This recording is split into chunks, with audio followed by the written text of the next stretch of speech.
ಮುಂಬೈನಿಂದ ಬಸ್ತಾರ್ ಕಡೆಗೆ ಬೈಕ್ ಪ್ರವಾಸ ಹೊರಟಿದ್ದ 24 ವರ್ಷದ ಯುವತಿ ಛತ್ತೀಸ್ಗಢದಲ್ಲಿ ಸಂಭವಿಸಿದ ಭೀಕರ ರಸ್ತೆ ಅಪಘಾತದಲ್ಲಿ ದುರ್ಮರಣ ಹೊಂದಿದ್ದಾರೆ. ಮುಂಬೈನ ಕಾಂದಿವಲಿ ವೆಸ್ಟ್ ನಿವಾಸಿ ರಿಧಿ ಟಕ್ಕರ್ ಮೃತಪಟ್ಟ ದುರ್ದೈವಿ. ಒಟ್ಟು 23 ಮಹಿಳೆಯರ ಬೈಕ್ ಸವಾರರ ಗುಂಪಿನೊಂದಿಗೆ ಅವರು ಪ್ರವಾಸದಲ್ಲಿದ್ದರು. ಛತ್ತೀಸ್ಗಢದ ಧಮ್ತರಿ ಜಿಲ್ಲೆಯ ರಾಷ್ಟ್ರೀಯ ಹೆದ್ದಾರಿ 30ರ ಮಾರ್ಕಾ ಟೋಲಾ ಗ್ರಾಮದ ಬಳಿ ಈ ಅಪಘಾತ ಸಂಭವಿಸಿದೆ. ರಿಧಿ ಟಕ್ಕರ್ ಅವರು ಚಲಾಯಿಸುತ್ತಿದ್ದ ಮೋಟಾರ್ ಸೈಕಲ್ಗೆ ಎದುರಿನಿಂದ ಬಂದ ವೇಗದ ಟ್ರೇಲರ್ ಲಾರಿ ಡಿಕ್ಕಿ ಹೊಡೆದಿದೆ. ಅಪಘಾತದ ತೀವ್ರತೆಗೆ ಯುವತಿಗೆ ಗಂಭೀರ ಗಾಯಗಳಾಗಿವೆ.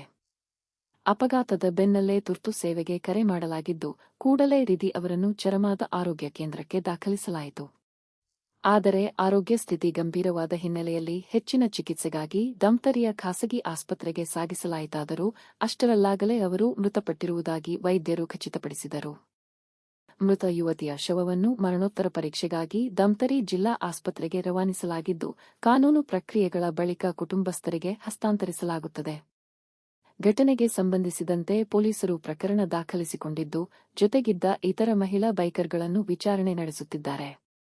ಅಪಘಾತದ ಸುದ್ದಿ ತಿಳಿದ ಕೂಡಲೇ ಧಮ್ತರಿ ಮಹಾನಗರ ಪಾಲಿಕೆ ಮೇಯರ್ ಸ್ಥಳಕ್ಕೆ ಭೇಟಿ ನೀಡಿ ಮೃತರ ಕುಟುಂಬಕ್ಕೆ ಮಾಹಿತಿ ನೀಡಿದ್ದಾರೆ. ಅಲ್ಲದೆ ಸಂತ್ರಸ್ತ ಕುಟುಂಬಕ್ಕೆ ಎಲ್ಲಾ ರೀತಿಯ ಅಗತ್ಯ ನೆರವು ನೀಡುವುದಾಗಿ ಭರವಸೆ ನೀಡಿದ್ದಾರೆ. घटना का संक्षिप्त विवरण इस प्रकार है कि मृतिका रिद्धि ठक्कर जो कि बताए जाने वाली है कि मुंबई की रहने वाली है, वो और उनके कुछ ग्रुप यहाँ बाइक राइडिंग के लिए आए हुए थे।